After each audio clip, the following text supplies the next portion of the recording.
hear you're ready for your dose of reality.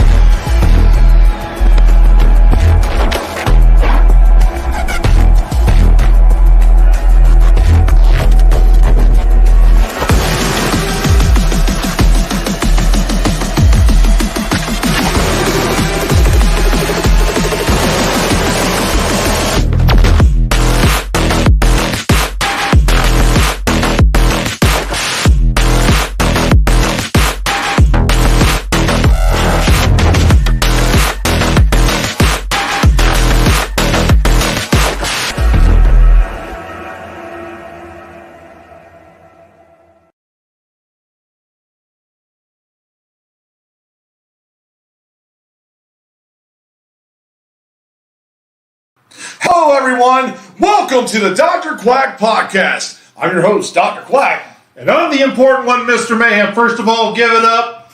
Show some love for Bossolini. We're reaching out to him. If you haven't already, Heart and Soul on Redbubble.com. To search for Heart and Soul Fed. If you get yourself some Bossolini merch, we're covering 100% of his proceeds up to $500. Make sure you take care of Bossolini. Definitely take care of the boss. Fight, boss, fight. But now we've got the big show here. The one that you loved. SummerSlam 1998. I will say, I said in the last episode, if I had forgotten this one and there were points about this that were better than I remembered, I would admit it. There is one match in here that really I forgot about that was on this show, and boy, was it a good one. Other than that, this kind of was a hit and miss. Yeah, it was better than 1995, right? And better than 96. Yeah, better than 96. Let's go with that. This happened on August 30th, 1998 in the city named twice, New York City, New York, Madison Square Garden. Yep, we had the King and JR. They hadn't got their full chemistry yet. King was still goofy and heelish one-liners. He hadn't learned just shut up and say what you need to say. He kept having to talk too much. But you could tell the shades of their chemistry was already starting to build. Yeah, the tagline in this show was Highway to Hell. Speaking of that, our interviewing crew. Oh boy, go ahead. Michael Cole and Doc Hendricks. At least Michael Cole had one color hair this time. Oh man, but you're forgetting somebody here. We already talked about Jim Ross and Jerry Lawler, but you forgot the Spanish commentators, Carlos Cabrera and Hugo Satovich. I always know you like to mention them. At this time in the Attitude Era, they were a punchline and a weapon. A weapon. Yes, they were. And on ring announcing, we had Tony Chimmel. That's right, because as we'll explain a little bit later on, Howard Finkel was on this show, but he wasn't ring announcing. Yeah, we'll get there. Referees, you had a good stat card here on referees. Tim White, Earl Hebner, Jim Corderas, Jack Doan, and Mike Chioda. All great referees, all deserve to be in the Hall of Fame. If whoever the new person running it, now that Vince McMahon is not there, which should be Stephanie and Triple H, if you're going to open the referee ring, it should be the Joey Morella Memorial Wing. All those guys deserve to be in. Well, now Vince is now retired. Maybe they'll do that. They've already changed some rules. But let's get to the real story here. First match, D'Lo Brown taking on Val Venus for the European title. Yeah, and this was something they did, and I was fine with it, and I had forgotten about it, but they did it here. D'Lo Brown billed that he was from Helsinki, Finland. He was bouncing around. Al Snow did it. A few other of them would bounce around the various European cities. I was fine with that. The European title was a joke title. It was because somebody complained they didn't have a belt, so they created the European title, and then the crowd kind of got it behind it because it was like Mick Foley was so goofy, it got over. Oh, yeah. I mean, but the belt had prestige when, like, the Bulldog and Owen Hart held it. After that, it kind of went downhill. William Regal as well. William Regal had some good... D'Lo did a good job trying to bring it back. Al Snow did a decent job. Yeah. And then it got put on Triple H, and it kind of died from there. Yeah, but this match here, I really enjoyed it. I thought it was a good, solid match for a first match. It opened up very well. Yeah. Val Venus ended up getting disqualified and then hitting the money shot on the referee. Yeah, and this match, I watched it on the Cock at my residence. I don't pay $9.99 for the cock. I got commercials mid-match, like it was watching Monday Night Raw. This match was kind of disjointed to me. The opening was really good, and then it became a spot fest in the middle, and then we got a good action going on late, and then the finish was really dumb. Babyface Val Venus gets disqualified for pushing the ref and then does the money shot on the ref. While the match was decent, I went 2 3/4 stars. It was a good opening match, a good setting of the table. The finish was dumb. Yeah, I'll go with that. 2 3/4. I went originally 2.5, but I could bump to 2 3/4. I love that money shot ending. That was hilarious, just splashing the referee. The crowd was alive during this time. The crowd liked it, and in this one, you could really tell the Attitude Era. Both guys got cheered and booed. Everything was very, very gray. And you know, it was a solid match. But now let's move along here because we had the oddities. Giant Silva, Golga, and Kurgan with Luna Vachon, Shaggy, Too Dope, and Violent J. Yeah, ICP. Taking on Kai and Tai, Dick Togo, Men's Tayo, Sho Funaki, and Taka Michinoku. Say all that 3 times. I thought you were going to leave me the Japanese name. Oh, Yamaguchi-san, too. Yeah, with Wally Yamaguchi, Men's Teo, Taka Michinoku, Sho Funaki, and Dick Togo. Yeah, the oddities. Golga, who was John Tenta or the Earthquake. Kurgan, who was Sniper or Recon, whatever his name was. Yeah, it was Recon over there with them, yeah. And a few other dumb things.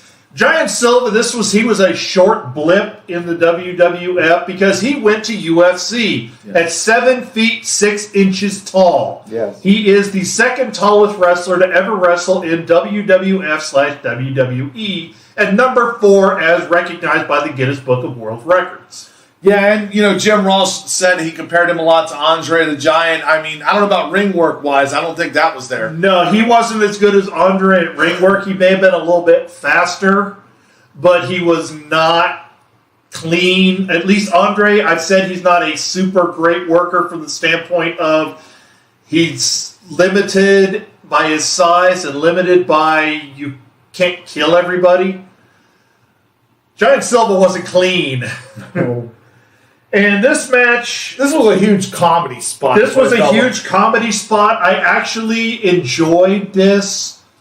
As much as I hate to admit that I enjoyed this. Guilty pleasure. A guilty pleasure. This thing is only 2 stars. The crowd enjoyed the comedy, especially after the first match that kind of ended really odd. Going into this, I see maybe why they did that. This was serious cornball. The crowd was okay with it. It was not super sloppy. It wasn't horrible. I kind of enjoyed it. It had the feel of a midgets match from the 80s style of midgets match, so I was okay with it. I went 2 stars. Yeah, like I said, comedy spot. I'm with you on that. I went 2 stars with it, too. It was something to help pass along the show. You know, we called the second match the bathroom break match. Some people probably went to the concessions. So they didn't miss much, but it is what it is. And now we get to hear about your buddy there, X-Pac with Howard Finkel taking on Jeff Jarrett with Dennis Knight and Mark Canterbury. Yeah, we got that Dennis Knight sighting. Yeah! But he's wearing clothes. Yes, thank God, no naked Midian. So here's where we find out why Howard Finkel was not ring announcing. Apparently on Sunday Night Heat, which, by the way, for those of you that forgot, which a lot of people probably did, the way it used to work when they had the pay-per-views where you couldn't tune into the WWF network is they'd have Sunday Night Heat that appeared for an hour before instead of doing the hour-long talk show they called the pre-show, where they do a couple of matches, kind of hype up the crowd, warm up the crowd, and then you'd have to switch. You either turned on the box, flipped the lever, or if you already had it on your satellite, you would go to the pay-per-view. So Howard Finkel got his head shaved by Jeff Jarrett and Dennis Knight and Mark Canterbury, who are no longer hog farmers. Now they're Southern Justice. Southern Justice, yeah. And so Howard Finkel came out with a DX shirt on. Jerry Lawler was right. Howard Finkel was not coordinated. When he kept pointing at himself like this instead of doing the chop, he kept pointing at himself. I will say hearing him scream, "Suck it," into a microphone was awesome. That was great. This match, these guys supposedly had a feud that led up to a hair versus hair match, which, by the way, kayfabe word of the day, blow-off match. A blow-off match is the very last match to get people to break apart. Usually it's going to have some kind of big stipulation to it. Either a cage match is a blow-off, or in this case, it's the loser loses his hair. Kayfabe word of the day. And these guys did not follow the blow-off match. No, but it was great seeing Jeff Jarrett get his hair cut. Yes. But if you have a blow-off match, usually this is a big feud and they want to stop it for a while. These guys had no passion. It's like these guys just went, oh, it's another match. There was the storytelling didn't exclaim passion. It didn't exclaim these guys hated each other. It exclaimed that it was another match, and Jeff Jarrett got somewhat of a haircut because partway through the one set of clippers they brought, which were a beard and mustache trimmer, they clogged up, so they had to get scissors. The match was actually decent. I went 2.5 stars, but the storytelling was wrong because a blow-off should have had passion, emotion, violence, and it didn't exist here. I went a little bit higher. I enjoyed the match. I actually went 3 full stars, and I'm not a huge X-Pac fan, but here I felt like the story was told right. Howard Finkel got into it. The fans got into it. This was a big pop for them when he were cutting his hair. The pop, yes, but we're talking on this one about the match, and the storytelling was wrong. Yeah. For what this match was. Okay. I mean, all right, I'll knock it down 2 3/4. There you go. I'll knock it down 1/4 star. I've done my job. I got Jeff Jarrett out of 3-star territory. Yes, because you know he loves Jeff Jarrett. But let's move on to my 2-finger salutes. Because this match here, Edge and Sable taking on Jacqueline and Mark Merrill. Now, there's one particular spot on this match that really just blew my damn mind. And some of you may know this story. Sable attempting a powerbomb on Mark Merrill. Yes, that should not have happened on any kind of show because they had to reiterate the fact that Sable did it out there in a show in California and everybody got wind of it and that killed Mark Merrill's career. So here, let's put it out there on a big pay-per-view like SummerSlam. That right there just really got my 2-finger salute. 2 weeks later, they pulled it off on a Monday Night Raw. Exactly. Shame on you, WWE! Yeah, this match I gave 2 ratings. One of these days we'll find the air freshener because this match deserves to be sprayed as well. But I think you covered it all. This match was way too planned, way too conceived, and way too obvious.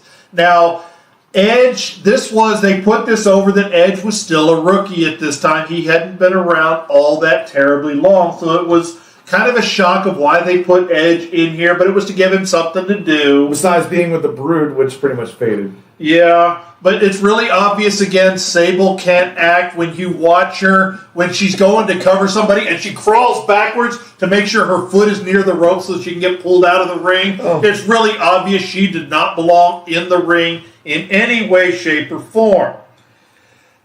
Yeah, you're right. I put further burial of Mark Merrow. Sable is god-awful, boring and predictable, too much planned disaster. Yeah. Because there was all kinds of, and what I mean by planned disaster is it was like Mark Merrow was holding Sable, and here comes Jacqueline and Sable move. They did that spot like 4 times. It was really obvious. So I gave this match 2 ratings. I gave the men 2 stars. You gave the bet 2 stars. Mark Merrow, well, he got further buried and destroyed to cover his money-hungry, gold-digging wife. He did decent. Edge looked good in there. These guys, it helped Edge out. It didn't hurt Mark Merrow from the wrestling standpoint, so I gave them 2 stars. Yeah. I gave the women 1. I gave Jacqueline 1 star because she's a better talent than this, and she got saddled with this match, and with having Sable with negative stars and Jacqueline with 1, all in all, Jacqueline gets 1 star, but this match did not belong on wrestling. Yeah, this really got lost in the shuffle. It was just horrible. I went 2 stars flat on this. I mean, I'm not going to rate them separately. I gave more towards what the men did. It did work better. Jacqueline did an okay job, but Sable, yeah. Oh, God. Moving along here. Thank you. Oh, speaking of which, you're going to love this match. Ken Shamrock taking on Owen Hart in the Lion's Den match. Yeah, I'm going to fully caveat this. I've never been a fan of UFC. I don't like UFC-style matches. They're getting better at understanding fans want to see what happened. Yeah. Because in the old days of UFC, they're laying also, and nobody saw what happened. At least wrestling, you saw what happened. Dana White, the greatest wrestling promoter. There you go. So this match was okay, I guess. It had a UFC feel, even though they were working and wrestling. I'm not a big UFC fan. It was okay, I guess. The crowd liked it. There was nothing that stood out that was a glaring flaw or an error, except for the match itself, which I'm not going to fault because the story made sense that Ken Shamrock is trying now to get one up on Owen Hart. I went 2.5 again. Not a UFC fan, but there was nothing wrong with the match. Yeah, I went 2 3/4. I mean, this was actually in a separate arena. It was sitting there backstage, only around X amount of people. And this wasn't the last time we got to see a Lions Den match because Vince McMahon got a victory over Ken Shamrock in a Lions Den match on Monday Night Raw. Well, and then there was the one right before Riddle jumped to the main show where him and Timothy, I'm forgetting his last name, sorry about that, did that fight in NXT. Yeah, I mean, it's happened a couple other times. I wish they would get away from it. It just doesn't make sense in the pro wrestling world to me either. They're trying to do crossover appeal. Reasons. There you go. I was about to say crossover appeal. But, Oh, my God. Yeah, it was up there. It wasn't horrible, but God, they should never really do that. But now we're going to move on here to the Tag Team Championship match. The New Age Outlaws, the Badass Billy Gunn, the Road Dogg Jesse James taking on Mankind in a handicap match. Oh, yeah, falls count anywhere too. well, yeah. But this one was a very story-centric match. This was really a building a story more than it was the tag team title match. Because Kane was in the building, but he hadn't been seen. The hearse was destroyed. His sledgehammer disappeared. Mick Foley's sledgehammer disappeared. Vince McMahon patting him on the back saying, if you go out there and win this match 2-on-1, you're going to be a part of the Madison Square Garden Hall of Fame. That was one of the greatest motivational speeches Vince has ever given. It was good. I enjoyed that more than this match, but I understood why this match needed to exist. Again, it was a storytelling match. It did nothing for the New Age Outlaws except put the title belts on them. They didn't need this win, but in the grand scheme of things, this story needed to happen. And then when they dump Mick Foley in there, Kane comes out and smashes Mick Foley or Mankind with the sledgehammer. So it was a storytelling match. This match was only 5.5 minutes, and that was the right length. This did not need to last very long, and a good thing it didn't. Mick Foley didn't get destroyed. He got some offense, but obviously 2-on-1, he lost, and he should have lost, and it made sense. So the crowd cared more about Kane standing up, and that altogether explained to me that this was a storytelling match, but 2 1/4 for telling a good story and keeping that flow. Yeah, I mean, I went 2.5. I felt like it was okay. I love the story of it. Really, why I gave it more to 2.5 was because of Vince McMahon. Vince McMahon, with that motivational speech before it, kind of made me go, Foley might have a chance here. Foley might actually pull this off. I unfortunately didn't count the Vince promo in there. It was great. So I'll bump it up to 2.5. If you counted the Vince, I'll count the Vince with you. Yeah, because, we got to count Vince for something here, man. Yep. He did something right on that. But now we're going to move on to my quick attack.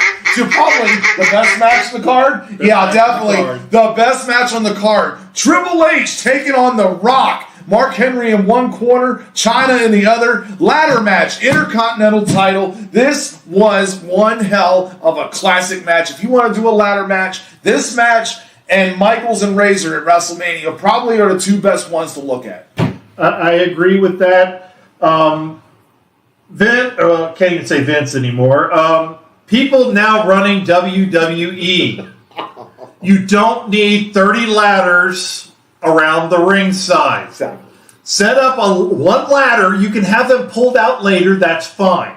Set up one ladder down the walkway a little ways. Make them go get it and bring it to the ring. Nobody buys that 30 seconds into not even 30 seconds, 5 seconds into a match after the bell rings, everybody's jumping out to go grab a ladder because they think they have a chance to win. We can suspend our disbelief. Okay, their leg hurts a little bit. It's hard to climb the ladder, but we can only go so far. Yeah. This one was done well. One ladder out there. One other ladder got brought in later. This was a great match. The DX band came out, and I'm not a big fan of the alt-rock 140-pound bean poles saying, F you, I'm going to do what I want to do. I don't buy it. When my left leg weighs more than you, I will make you do it anyway. So, fine. The DX band was out there and then threw their instruments around. Fine.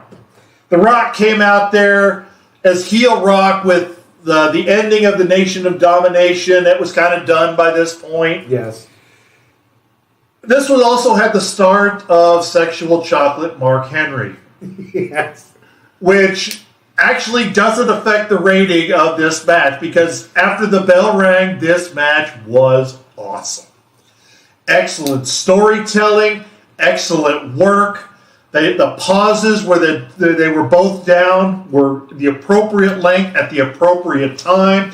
The violence and the brutality was there. This match was storytelling from beginning to end. Even the little bits of interference from Chyna and Mark Henry didn't take away from this match. I went 4 stars. See, I was going to go 4 stars, but there was one problem in this match. And it was afterwards.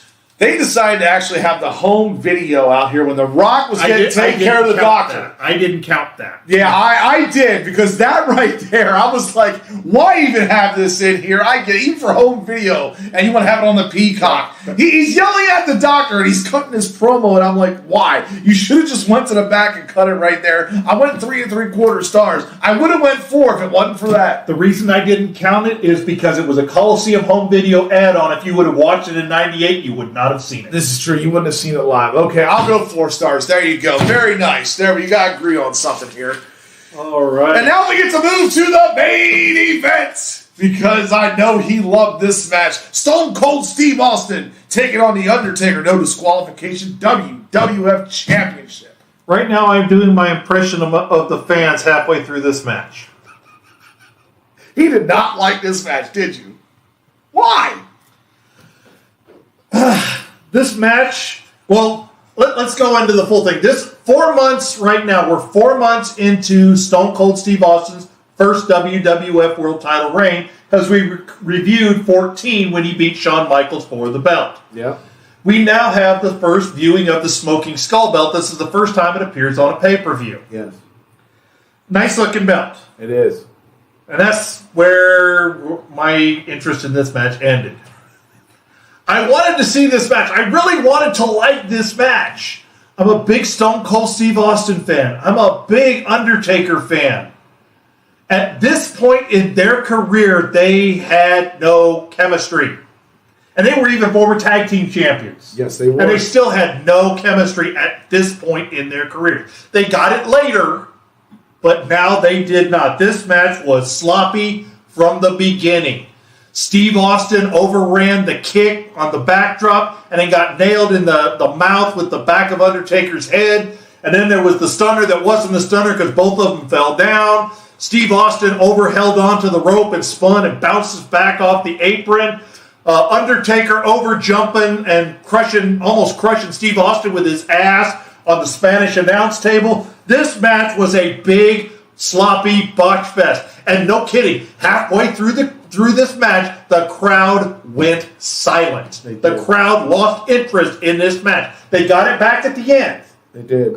But this match should have been a 4-star match, and I only gave it 2 1/4. Wow, you went really low. I wasn't that bad. I actually went 3.5 on this. I thought this was a very good match. The finish is what got me. I loved it where Taker was up there doing old school, and Austin low blows him, and then all of a sudden he pops up, he hits that stunner out of nowhere and wins the match. The best part was when he handed the title, when Undertaker gave him the title. Yes, the rub that the Undertaker That was what this gave was. him. I didn't count that into the match. The rub was very important. I even thought the low blow was kind of stupid. You didn't like the low blow? The low blow from old school. I never seen anybody do it. It didn't make sense to me that they're going to have him pull off there twice, and Undertaker goes back for it and gets cut off again. But does it make sense when somebody has their arm out there getting held while he walks across the rope? No, and that's why I like the pull off there, but they should have left that alone. If they wanted a low blow kick, and Steve Austin going for the kick and getting his foot caught up in the Undertaker's gear, and the Undertaker had to pick his foot up and put it down on the ground so that Stone Cold could spin around so they could do what they were supposed to do. Yeah. This match was one blown spot after another. That's why I went 2.25. Okay. The rub was important, but this match was just that bad that if it wasn't pre-planned for the rub, Undertaker would not have given him the rub at this point. So you look between us, there's 2 7/8. So we're almost at 3 stars of that match, but that was our show. All right. So, are you ready to see what's next? Hopefully... You tend to get better as we go along. When you figure out that you've been torturing me and abusing me long enough, usually you throw me a bone here. I hope this is a bone and not gristle. Well, let's take a look, folks.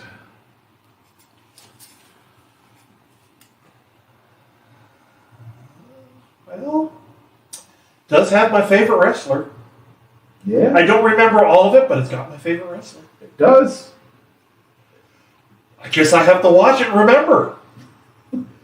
Right now, my vote is incomplete. Incomplete. Well, that's the end of our show, folks. I'm Dr. Quack. And I'm the important one, Mr. Mayhem, and you're not in disgust. I'm not in disgust, and remember, now we've got someone else to pick on besides Vince. You haven't bugged our office, Vince, because you are no longer in the WWE. And I want to say thank you to Vince McMahon. Despite what everybody thinks about Vince McMahon, we wouldn't be doing this. We would not have wrestled for a combined 35 years. WWF would not be on television, and most of you would not be wrestling fans without Vince McMahon. So thank you, Vince McMahon. Yes, thank you, Vince McMahon. And we're out.